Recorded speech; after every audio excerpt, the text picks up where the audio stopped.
Okay, technically this is an office hour, but unless I get some participants, I'm going to go ahead and use this opportunity to show a few strategies for solving genetics problems for chapter 12, which are basic Punnett squares, monohybrid, and dihybrid crosses. So I'm going to share my screen.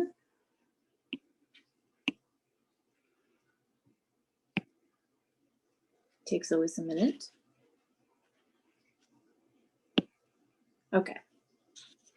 So, and if I get a participant, hopefully they will speak up so I can know that they're here. But in the meantime, I'm going to go ahead and start doing some basic types of monohybrid crosses. So for example, you can come up with a trait. It doesn't have to be pea plants. That's what I talked about mostly in my video, the slide video. It could be something else. So, I mean, you can come up with basically anything. But I could say there's a gene that makes frogs either warty or smooth. Okay, technically toads are the warty ones, but we're just going to go with it. So big W, its dominant trait, warty versus little w, smooth. Okay, and this is completely made up. Frogs are actually universally smooth, but we're just going to go with it, okay? So then what we can do is we can come up with some questions, right? So if we have a homozygous dominant, let me just reverse that. Okay, heterozygous and a homozygous recessive. Now we're assuming that big W is dominant, that warty is dominant. So that means that anytime you have at least one big W, you're going to have warty skin, right? So all the amphibians, the frogs, the toads, whatever they are that we're talking about who have this gene, who have big W's, these are all warty phenotypically. So these two genotypes translate into a warty phenotype.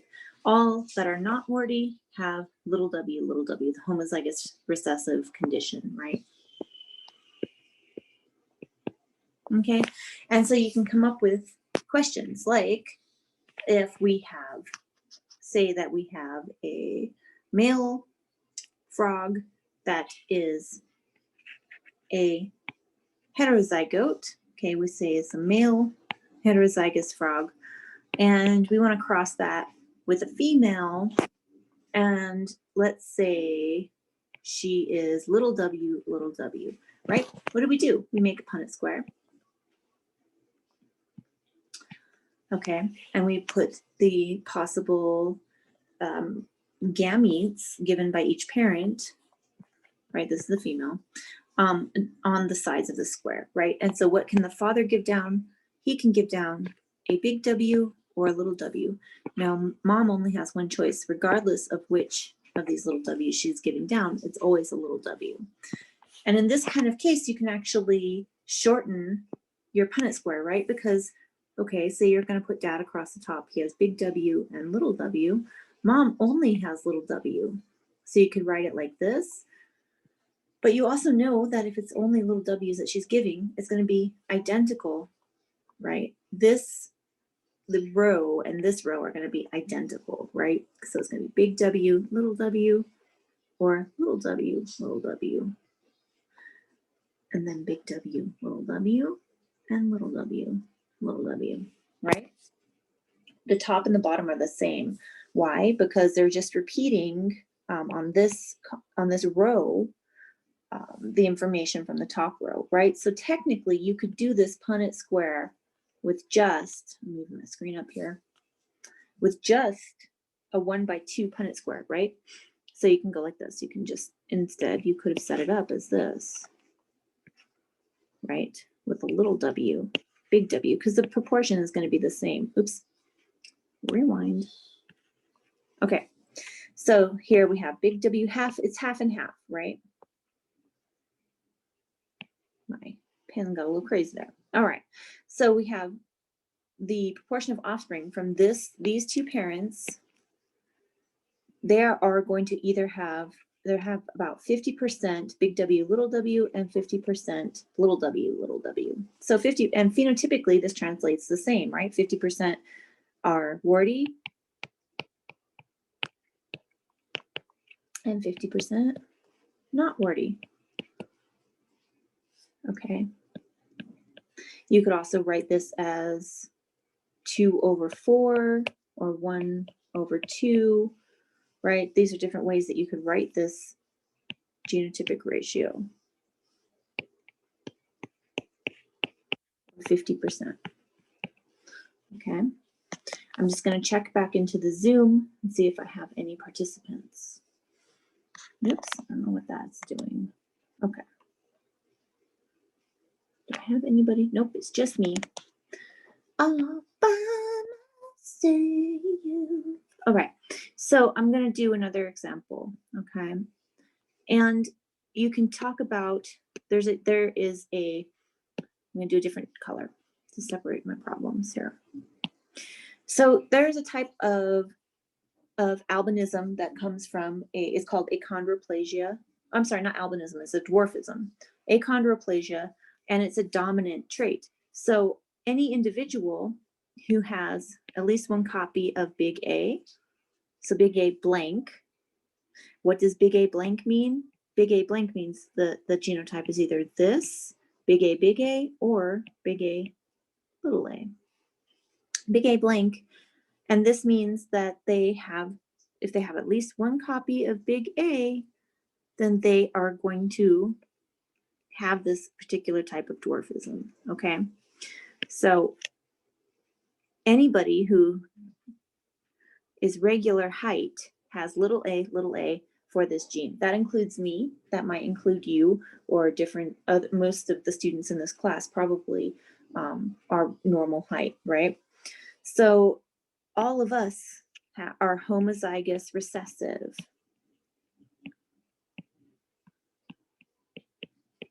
Right? So you can take this and you can say, okay, you have two parents who having achondroplasia, each of whom, let's even go further back than this. Let's say we have two parents who have achondroplasia. Each of them has a normally heighted parent. What does that mean? So we know that the ones that we're going to cross together, essentially, right, each have a copy of big A because they have this disease, but we don't know what the second allele is per se. However, I just gave you a clue, right? Because each of them has a parent who is regular height. Each of them also has to have a parent who has the big A, who has achondroplasia, right? So if this parent of regular height has a child with achondroplasia, they have to give that child one of their little A's, right? Because we know that they can only, if they have normal height, they only have little a, and that they're going to give these little A alleles, one of their alleles, they only have little A's to give down. So they're going to give their child, each of these grandparents is going to give their child a little A. So the parents in question here are both heterozygous. Okay, so you're going to take these two heterozygous parents and they're going to have a child. What are the odds that their child will be of normal height? Can they have a child of normal height? So what we do is set up a Punnett square.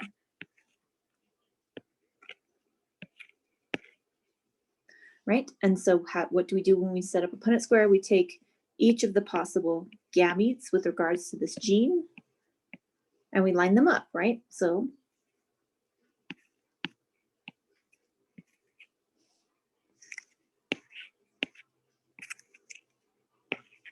okay, and when we do this cross, we get big A, big A, big A, little a, big A, little a, and little a, little a. Okay, the genotypic ratio is 1 big A to 2 big A, little a, to 1 little a, little a. This is the genotypic ratio.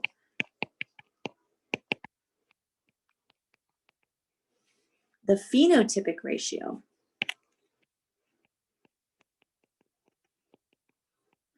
Well, we only have two phenotypes. Either you have dwarfism or not, right? These do have it. So it's 1 plus 2, right? So in other words, is this, and this are the three who phenotypically are dwarfs or have dwarfism.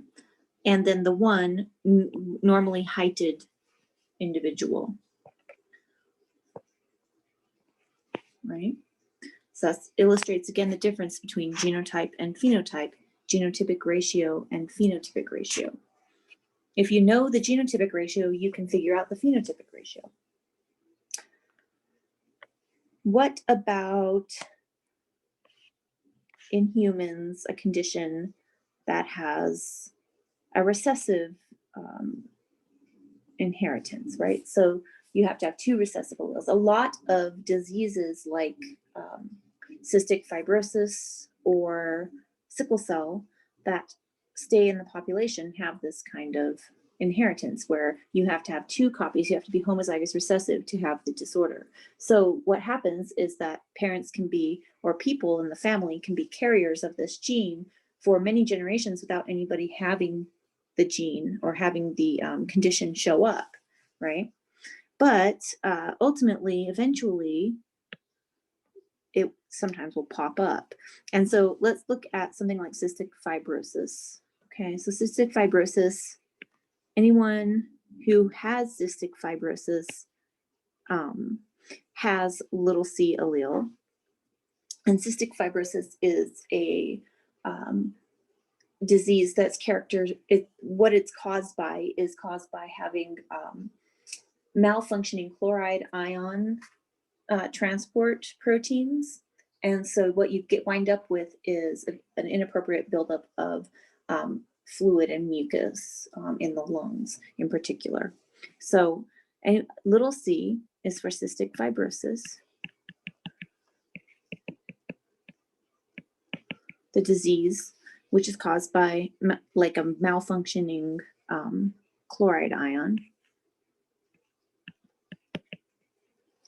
And so this is not something, this malfunctioning chloride ion, this pump in the cell wall isn't something that you could physically see without very, very high powered microscopes, but it's still the phenotype, right? And then the normal chloride ion is the dominant trait. So you can have, as long as you have at least one copy of big C, you do not have cystic fibrosis. Let me write it as CF. Anyone who has little c, homozygous recessive for this condition has CF. So what winds up happening is sometimes somebody has big C, little c, and that makes them a carrier. A carrier has enough regular functioning chloride ions that they don't get the symptoms of the disease. However, if two carriers have a child, what are the odds that this child will have cystic fibrosis? Okay, so you can set this up as a Punnett square. Let me move past this line. Move past the line on the page. Okay, so in this case, two carriers for this disease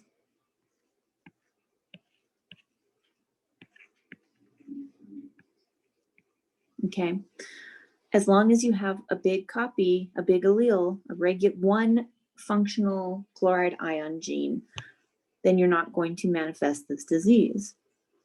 So this one has two big C's. They're not going to be a carrier or pass it down to their children.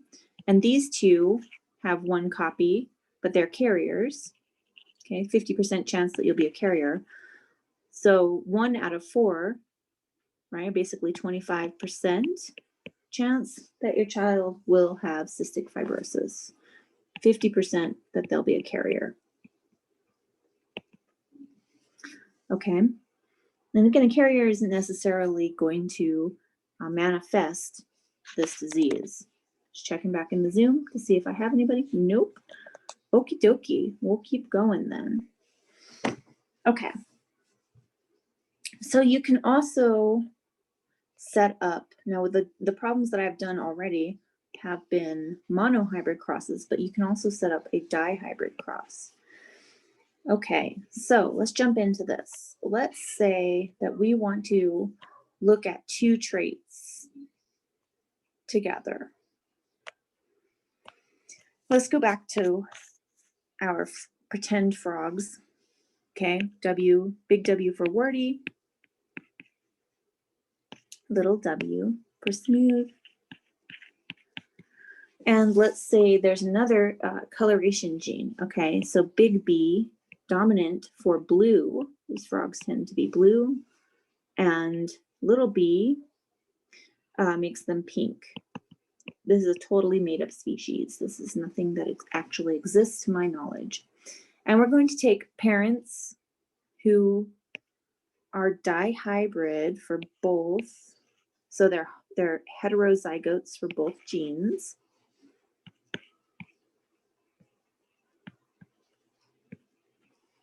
And we want to look at what their offspring are going to look like. Now, in regards to two genes, there are 4 possible genotypes that can come out of this, right? And also think about, what is the phenotype of these parents? So I'm starting off with these parents. What are their phenotypes? They're the dominant, right, for both. So they're going to be warty blue frogs. Yet they can produce, because they are carriers for the, or they have, they're heterozygotes, they have the recessive alleles for both genes. You're going to have 4 different possible offspring type.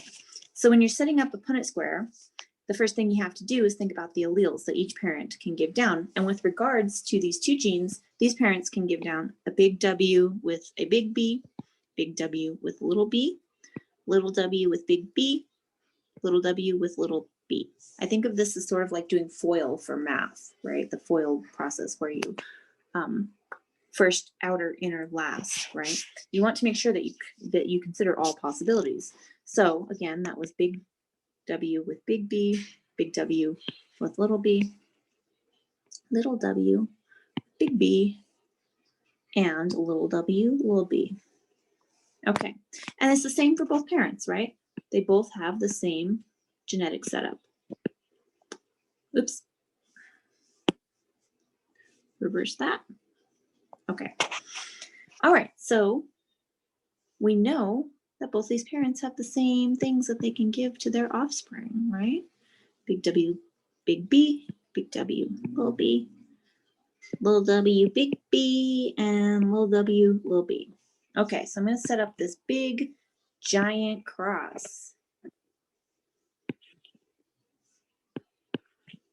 And the thing is, the more genes you add in to a cross, the more squares you're going to need. So if it's just one gene, you need 4 squares, right? If you have 2 genes, it's 16. If you were to do one with 3 genes, it would be 64 squares. It'd be a Punnett square that is so huge that it's impossible to wrangle it. And then, you just keep going up exponentially, right? So if at the point where you have 4 different traits, you would be up to 256. So you are increasing exponentially. This becomes unwieldy beyond 2. That's why we don't do Punnett squares for 3, 4, 5, etc. type genes at once. Okay, but I want to erase all of this because I want to go back here and actually do this cross. I'm going to change my pen color to try to keep track of what I'm doing. Okay, so let's do this. We take big W and big B across and big W and big B down, and we always put them in an orderly fashion with dominant in front, right? And we keep the 2 alleles together. So, I could write them big W, big B, and big W, big B, but then it gets confusing. So I'm keeping the W in front, and then I'm organizing by whether they're dominant. Okay, so now we have big W, and then big W, big B, little b. Big W, oop, here we have a little w. Big B, big B. Big W, little w. Big B, little b. Okay, and I'm going to do that for all 4 rows, right? Big W, big B, little b. Big W, little b. Big W, little w. Big B, little b. Big W, little w. And little b. Okay. Big W, little w. Again. Big B, big W, little w. Big B, little b. Little w. Big B, little w. Big B, little b. Big W, little w. Big B, little b. Big W, little w. Little b. Little w, big B, little b. W, little w. Little w, little b. All right. Now, what if you wanted to figure out the genotypic ratio of these? It's going to be complicated, but let's go ahead and do it.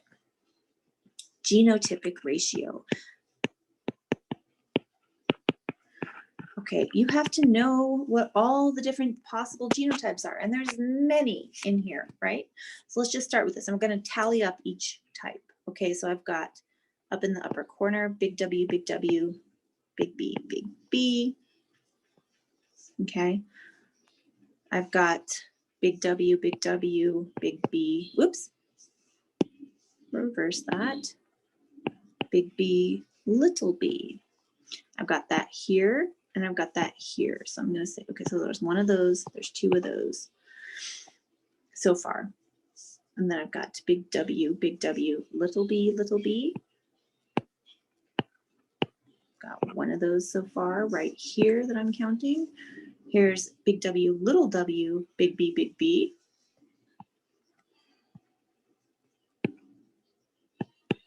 And I'm counting one right here and one right here. So that would be 2 so far. Big W, big B, little b. Don't have that yet.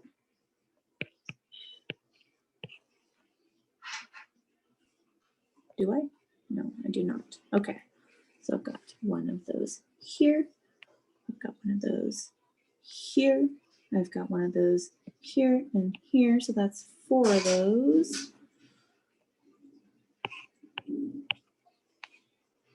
Okay. Hopefully I'm not making any mistakes. Okay, so, and then I've got, let's see, here is big W, little b. I see one of those right here. I see one of those right here. So that's 2 of those. I see little w, big B. At least one of those. And I see little w, big B, little b. I see 2 of those.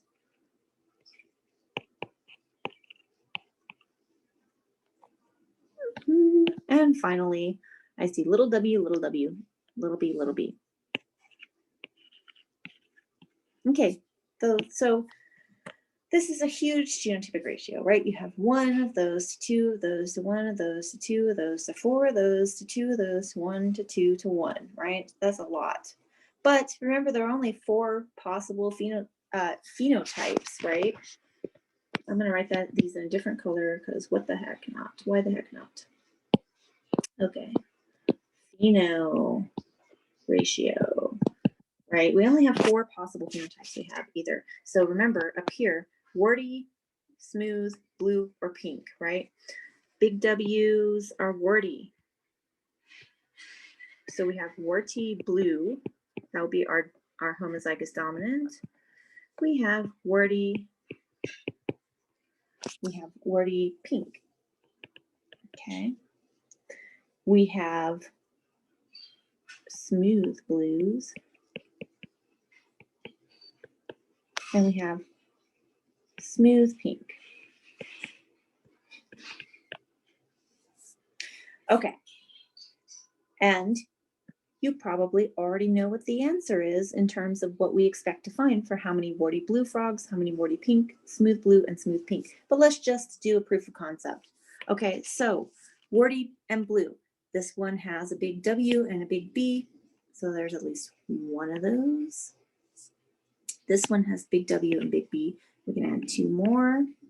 Just cross these out as we add them. Let's see, this one has big W and big B. We have two more, so that's 5 in total so far.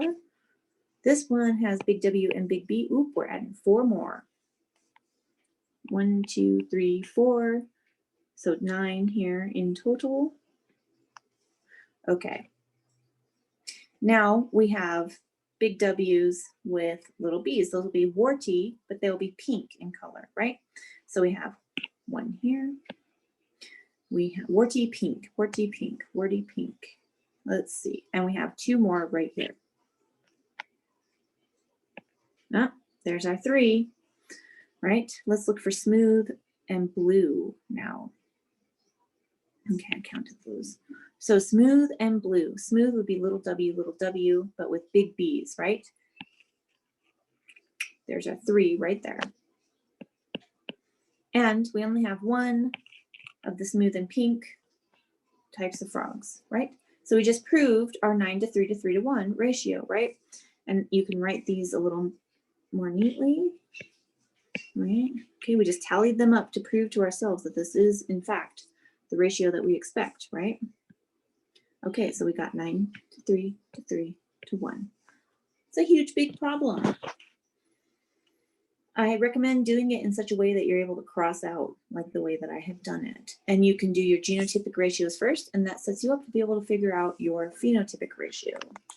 Just going back to the Zoom, check if I have anybody in here. Nope, just me. Okay.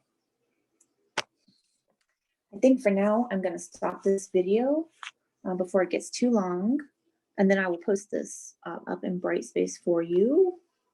Okay, so stop broadcasting and stop recording. Oops. Recording, stop. Okay, bye.